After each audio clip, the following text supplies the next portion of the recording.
जय हिंद।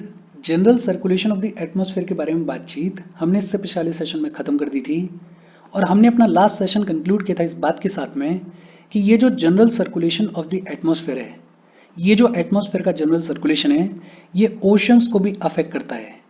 इसी बातचीत को आज के सेशन में हम कंटिन्यू करेंगे और आज के सेशन में सबसे पहले हम बात करेंगे about general atmospheric circulation and it's effects on oceans के बारे में। ओशंस के ऊपर ये जो जनरल एटमॉस्फेरिक सर्कुलेशन है, इसके क्या इफेक्ट्स देखने को मिलते हैं, उस सब के बारे में आज हम पढ़ेंगे, बातचीत करेंगे। देखो, शुरू करते हैं। जब बात होती है ओशंस के ऊपर जनरल एटमॉस्फेरिक सर्कुलेशन के इफेक्ट्स के बारे में, तो ये जो पैसिफिक ओशन है, पैसिफिक ओशन के ऊपर ये जो वार्मिंग और कूलिंग के पैटर्न्स देखने को मिलते हैं, पैसिफिक ओशन के ऊपर ये जो वार्मिंग और कूलिंग के पैटर्न्स देखने को मिलते हैं, they are the most important in terms of general atmospheric circulation. बेहद सिंपल सी बात है, पैसिफिक ओशन के ऊपर ये जो वार्मिंग और कूलिंग के पैटर्न्स देखने को मिलते हैं, they are the most important in terms of general atmospheric circulation. अच्छा, पैसिफिक ओशन के ऊपर ये जो वार्मिंग और कूलिंग के पैटर्न्स देखने को मिलते हैं, ये एक बेहद पॉपुलर फिनोमिना से एसोसिएटेड है। उस फिनोमिना का नाम क्या है? उस फिनोमिना को बुलाया जाता है एल नीनो। एल नीनो के बारे में फॉर श्योर आपने कहीं ना कहीं सुना होगा। ये एल नीनो की कहानी क्या है, इसको पहले समझते हैं। हालांकि अगर आपने क्लास 9th की ज्योग्राफी का एक चैप्टर क्लाइमेट ढंग से पढ़ा हुआ है, तो आपको ऑलरेडी पता होगा कि एल नीनो का पूरा फिनोमिना क्या है, ला नीना का पूरा फिनोमिना क्या है। और मैं तो एडवाइस ये करूंगा कि अगर आपने ये चैप्टर नहीं देखा है, क्लाइमेट चैप्टर नहीं देखा है, तो पहले क्लाइमेट चैप्टर को देखो। वहां पे हमने बहुत ढंग से बात की है एल नीनो के बारे में। यहाँ पे बेसिक तौर पे दिया गया है, तो बेसिक तौर पे यहाँ पे भी समझ लेते हैं। देखो, एल नीनो की कहानी क्या है, पहले तो समझते हैं कि नॉर्मल ईयर्स में क्या देखने को मिलता है। ये जो पैसिफिक ओशन है, इसमें आमतौर पे नॉर्मल ईयर्स में क्या होता है? नॉर्मल ईयर्स में ये तो साउथ अमेरिका है, साउथ अमेरिका का कोस्ट है। ये ऑस्ट्रेलिया है, ऑस्ट्रेलिया का कोस्ट है। और नॉर्मल ईयर्स में क्या होता है? जो इक्वेटोरियल विंड्स होती हैं, जो इक्वेटोरियल विंड्स होती हैं, वो साउथ अमेरिका के कोस्ट से गर्म पानी को लेके चलती हैं और गर्म पानी को लेके जाती हैं और इकट्ठा कर देती हैं ऑस्ट्रेलिया के कोस्ट पे। नॉर्मल ईयर्स में क्या होता है कि ये जो इक्वेटोरियल विंड्स हैं, ये साउथ अमेरिका के कोस्ट से गर्म पानी को लेके जाती हैं और वार्म वाटर को इकट्ठा कर देती हैं ऑस्ट्रेलिया के कोस्ट पे। अच्छा, साउथ अमेरिका के कोस्ट से गर्म पानी गया, इसका मतलब ये नहीं है कि ये जो कोस्ट है ये खाली हो जाएगा। होगा क्या कि नीचे से खूब सारा कोल्ड वाटर आएगा, फिर इधर से ये जो पेरुवियन कोल्ड करंट है, ये अपने साथ में खूब सारा ठंडा पानी लेकर आएगा और जो ठंडा पानी है वो इकट्ठा हो जाएगा साउथ अमेरिका के कोस्ट पे। सिचुएशन क्या हुई कि साउथ अमेरिका के कोस्ट पे खूब सारा कोल्ड वाटर इकट्ठा हो गया और ऑस्ट्रेलिया के कोस्ट पे खूब सारा वार्म वाटर इकट्ठा हो गया। अब हमें इतना समझ में आता है कि ऑस्ट्रेलिया के कोस्ट पे वार्म वाटर है, पानी गर्म है, तो इसके ऊपर जो एयर है वो भी गर्म हो जाएगी। और हमें ये पता है कि हॉट एयर राइजेस अप, जो हॉट एयर है वो ऊपर की तरफ राइज करती है। और जब हॉट एयर राइज अप करेगी, तो ये जो ऑस्ट्रेलिया का कोस्ट है, इस ऑस्ट्रेलिया के कोस्ट पे लो प्रेशर क्रिएट हो जाएगा। कैसा प्रेशर क्रिएट हो जाएगा? लो प्रेशर क्रिएट हो जाएगा। अच्छा, एग्जैक्टली किस जगह पे ये लो प्रेशर क्रिएट होता है? एक डार्विन नाम की जगह है जहां पे ये लो प्रेशर क्रिएट होता है। अच्छा, हॉट एयर ऊपर की तरफ राइज कर रही है और ऊपर की तरफ राइज करने के बाद कुछ एयर जो है वो चली आएगी इस तरफ और कुछ एयर जो है वो चली आएगी इस तरफ। ये जो कुछ एयर इस तरफ चल के आ रही है, ये अल्टीमेटली साउथ अमेरिका के कोस्ट के ऊपर सिंक करने की शुरुआत करेगी। ये जो कुछ एयर है ये साउथ अमेरिका के कोस्ट के ऊपर सिंक करने की शुरुआत करेगी और साउथ अमेरिका के कोस्ट के ऊपर हाई प्रेशर क्रिएट हो जाएगा। कैसा प्रेशर क्रिएट हो जाएगा? हाई प्रेशर क्रिएट हो जाएगा। एग्जैक्टली किस जगह पे ये हाई प्रेशर क्रिएट होता है? ताहिती नाम की जगह पे ये जो हाई प्रेशर है ये क्रिएट होता है। और फिर ये जो एयर सिंक करके नीचे आ रही है, ये अल्टीमेटली वापस से किस तरफ जाने की शुरुआत करेगी? ऑस्ट्रेलिया की कोस्ट की तरफ जाने की शुरुआत करेगी। अच्छा, एक साइकिल तो ये बन रही है, इसके अपोजिट भी एक साइकिल बन रही है जो कि इस डायग्राम में नहीं दिखाई गई है। होता क्या है कि यहाँ पे अफ्रीका का कोस्ट है और अफ्रीका की कोस्ट के पास में एक जगह है मेडागास्कर, और मेडागास्कर के ईस्ट में एक जगह है मैस्करीन, और ये जो मैस्करीन नाम की जगह है यहाँ पे हाई प्रेशर क्रिएट हो जाता है, यहाँ पे हाई प्रेशर क्रिएट हो जाता है, और ये जो एयर आ रही थी ये एयर जो है वो इस मैस्करीन हाई पे सिंक करने की शुरुआत करती है, मैस्करीन हाई पे सिंक करेगी और फिर अल्टीमेटली ये जो एयर है ये वापस से ऑस्ट्रेलिया के कोस्ट की तरफ जाने की शुरुआत कर देगी। तो नॉर्मल ईयर्स में क्या देखने को मिल रहा है कि ये जो ऑस्ट्रेलिया का कोस्ट है यहाँ पे लो प्रेशर क्रिएट होता है, ये जो साउथ अमेरिका का कोस्ट है यहाँ पे हाई प्रेशर क्रिएट होता है, और जो साइकिल है वो कुछ इस तरीके से बनती है।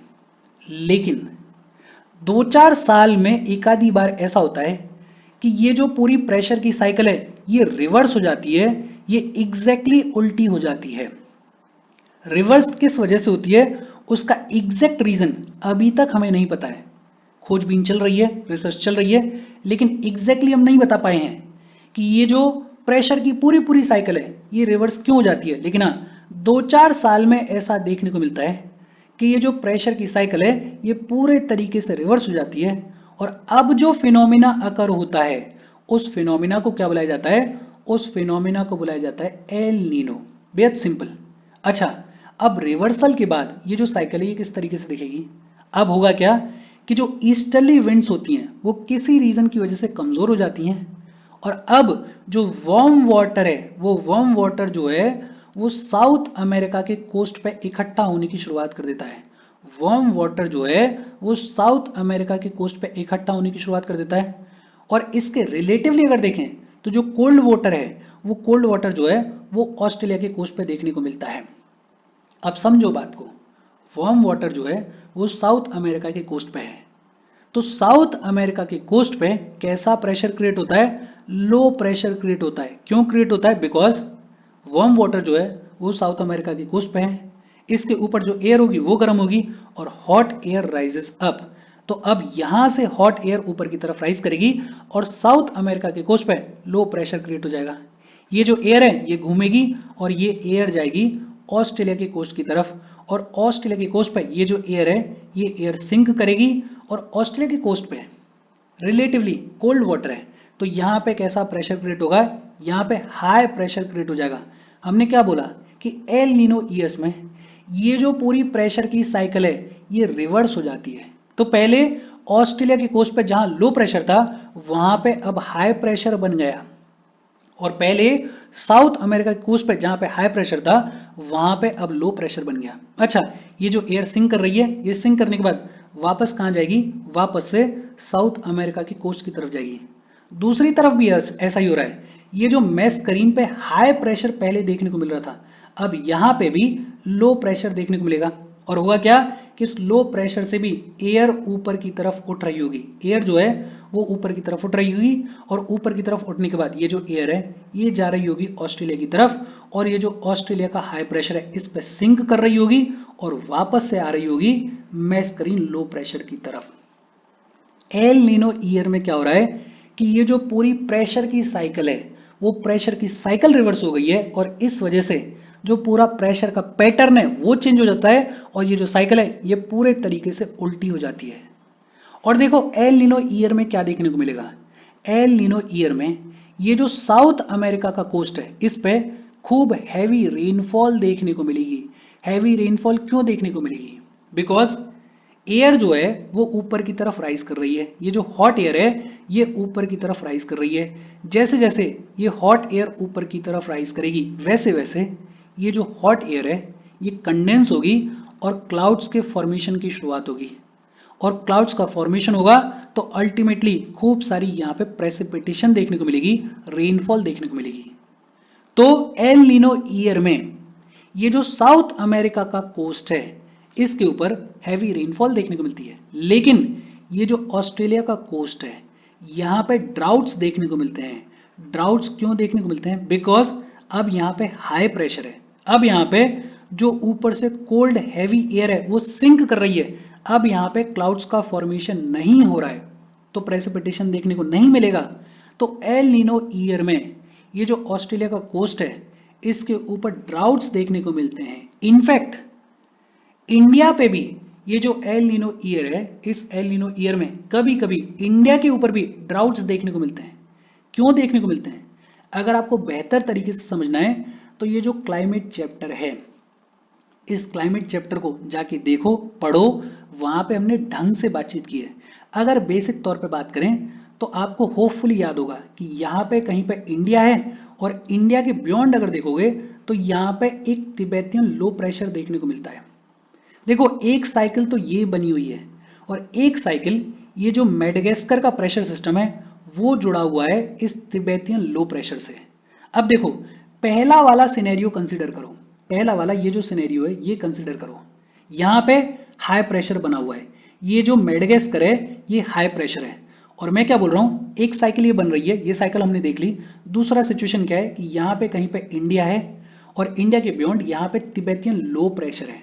ये जो तिब्बतियन लो प्रेशर है और ये जो मेडागास्कर वाला हाई प्रेशर है ये भी आपस में कनेक्टेड है और ये एक अलग साइकिल बना रहे हैं। और ये जो मेडागास्कर हाई प्रेशर है उस हाई प्रेशर से एयर फ्लो करके जा रही है तिब्बतियन लो प्रेशर की तरफ।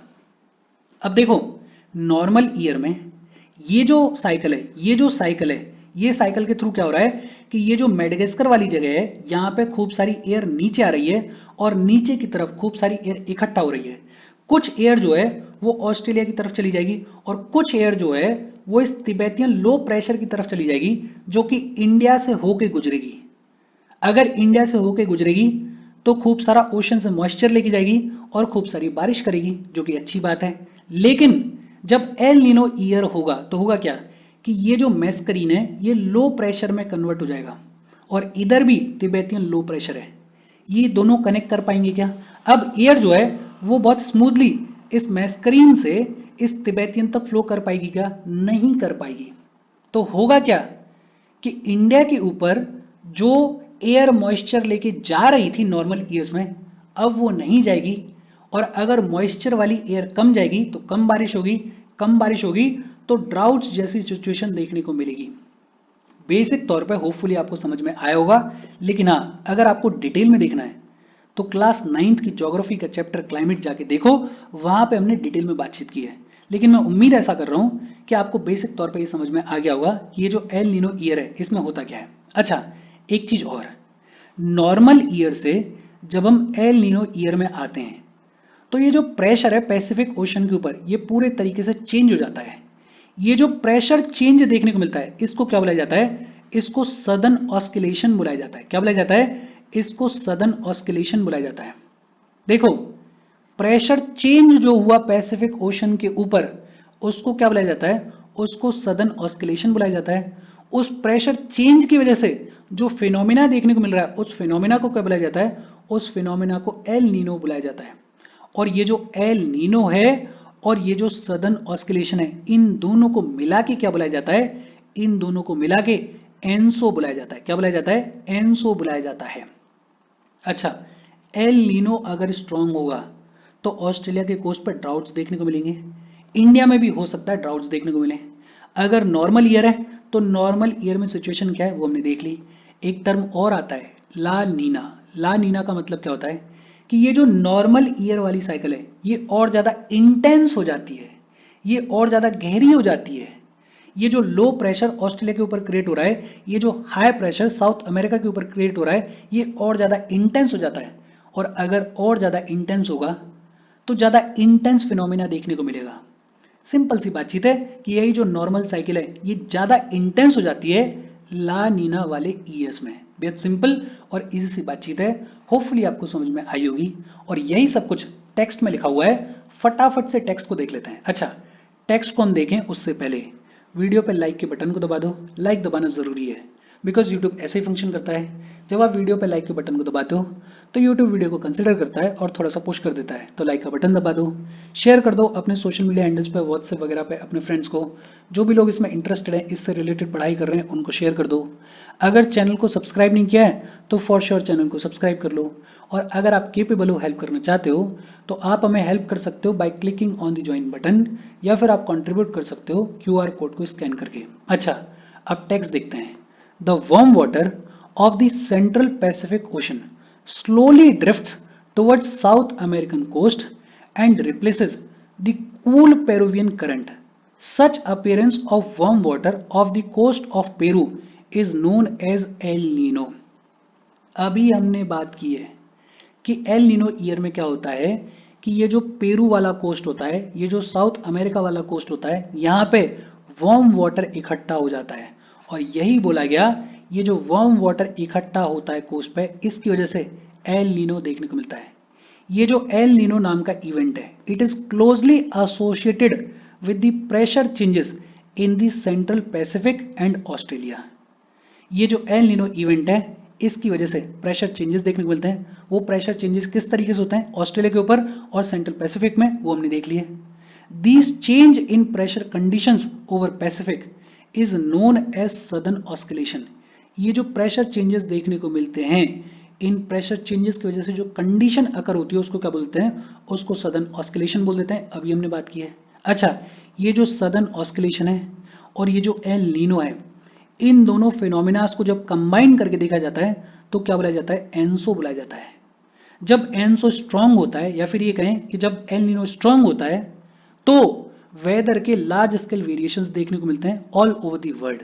जैसे साउथ अमेरिका का जो कोस्ट है, वहां पे हैवी रेनफॉल देखने को मिलती है जो आमतौर पे एरिड रहता है, लेकिन एल नीनो ईयर में साउथ अमेरिका के कोस्ट पे हैवी रेनफॉल देखने को मिलती है। ऑस्ट्रेलिया के ऊपर ड्राउट्स देखने को मिलते हैं और कभी कभी इंडिया में भी ड्राउट्स देखने को मिलते हैं और चाइना में फ्लड्स देखने को मिलती हैं। ये पूरी बातचीत हमने बेहतर तरीके से अभी अभी यहाँ डायग्राम में समझी है।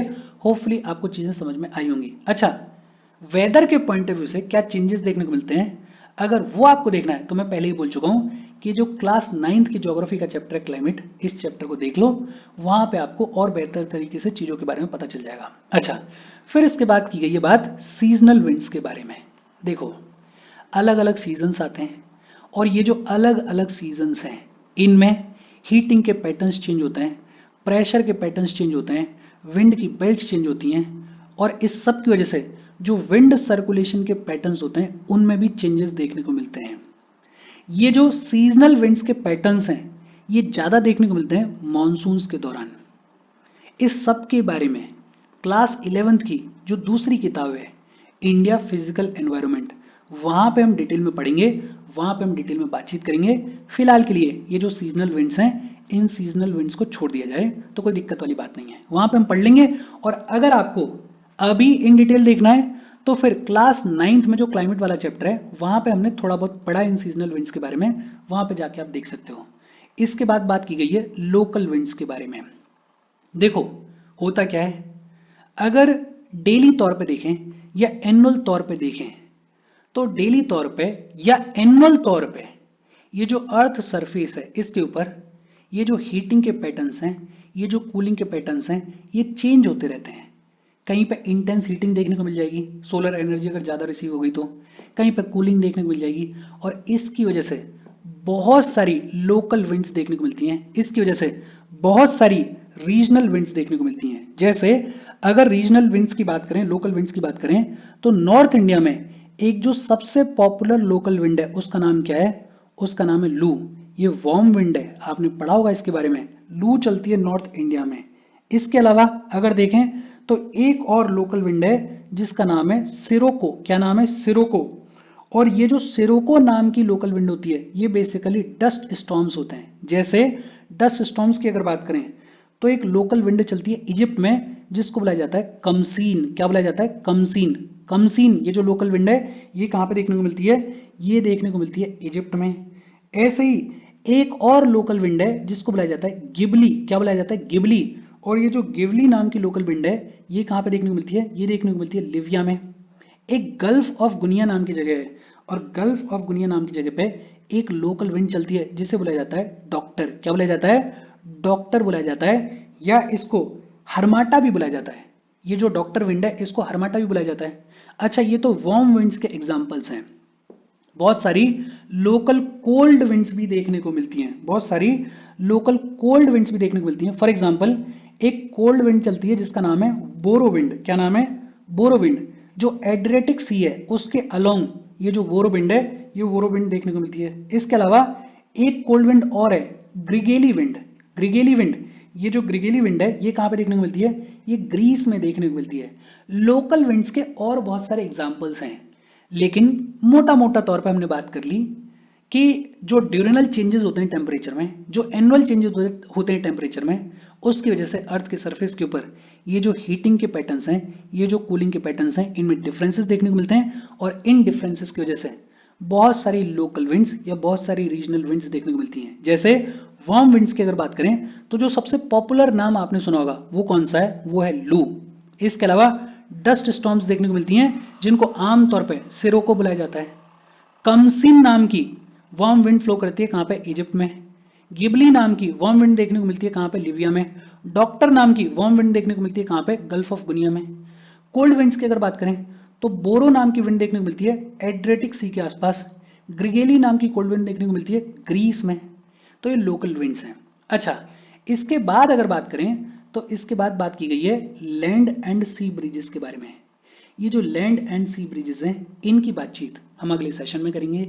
यहां तक अगर आपको कोई डाउट हो तो कमेंट करके पूछ लेना। देखो, सीजनल विंड के बारे में तो हमने कुछ पढ़ा ही नहीं है, वो हम तब पढ़ेंगे जब हम बात करेंगे इंडिया फिजिकल एनवायरनमेंट के बारे में। लोकल विंड्स में ऐसा ज्यादा कुछ है नहीं। लोकल विंड्स में ये जो दो चार नाम हैं, इन दो चार नामों को यूपीएससी के पॉइंट ऑफ व्यू से याद रख लेना, कहीं ना कहीं काम आ जाते हैं। हमने जो मेन बात की है वो की है एल नीनो के बारे में। हमने जो मेन बात की है वो की है सदर्न ऑस्किलेशन के बारे में, एनसो के बारे में। इसको थोड़ा ढंग से देख लेना। बाकी कोई डाउट हो तो कमेंट करके पूछ लेना। Thank you very much.